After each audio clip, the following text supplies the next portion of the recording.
Efo'r prosiect animeiddio, oedd y bobl ifanc sylwadau nhw oedd gwneud yr animeiddio ei hun.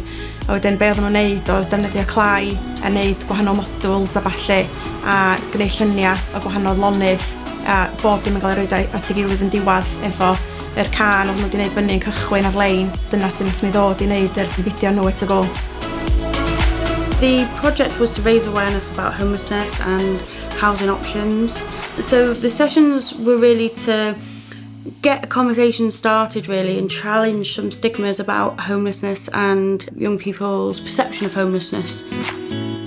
Dwi'n meddwl hoff peth fi am y prosiect oedd dod i nabod bobl, datblygu sgiliau fi, cael creu can o newydd o scratch. A oedd o jyst yn llawer o hwyl dod i nabod pobl hollol newydd. It's so important to have those spaces where just without any fuss you can just walk in and get involved in something creative without that barrier of, but I've got to spend loads of money to do it. They're here to learn and to just have fun, and so to be nominated for an award for that is just that extra something that kind of gives you that recognition and reassurance that what you're doing is important, I think.